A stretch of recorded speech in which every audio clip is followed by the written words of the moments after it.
The Silent Multitudes.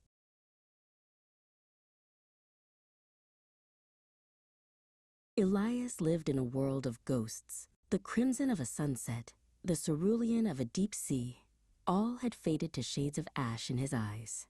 He was a painter who had lost his colors, left with only shapes and the silent, shimmering multitudes that danced at the edge of his vision. His mind was a loud, looping track of worry, thyroid disorder, Huntington's, tumors. He'd read about the neuroimaging tests, the X-rays and CT scans that use radiation, the MRIs that hunt for swelling, or MS. The fear was a constant, cold hum beneath his skin. He washed his hands until they were raw. From the hallway came a new sound, a warbled melody that cut through his static thoughts. "Oh, the mail is here. A bill for you, a bill for me. What shall we do?" It was Rosalie from 3B. She made everything a song.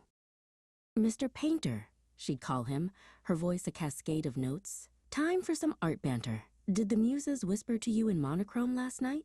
Elias would just nod, his focus already snagged on a point of light, a topic so intense and unusual it consumed him. He couldn't explain the silent multitudes to her. The MRI was a hollow tomb of noise. It found no tumors. The diagnosis criteria changed. It wasn't a death sentence, but a strange life sentence. Charles Bonnet syndrome. His brain was filling in the blanks left by his failing sight. The mental anguish remained, a rut in his thinking. He found Rosalie on the balcony, humming a tune softer than her usual ditties.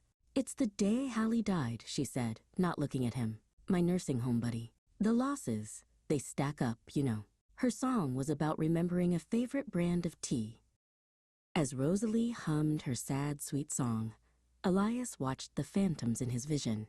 The shimmering lattices and silent faces seemed to sway in time with her melody. For the first time, they weren't just a symptom of his schizotypal world, they were a chorus. He grabbed a palette knife and thick white paint. He stopped trying to remember color and started to paint the light. He sculpted the shimmering patterns, the fleeting faces, the silent multitudes that only he could see. His hypervigilance found a new focus. Rosalie peeked into his open studio. The walls were covered in new canvases, textured, swirling, and alive with a strange energy. "Oh," she whispered, a new song beginning on her lips. "You've painted the quiet." The world was still gray. The worry hadn't vanished, but it was no longer the only song in his head. Now there was Rosalie's melody and the beautiful, strange hum of his own silent multitudes, finally given a voice in chromoless chroma.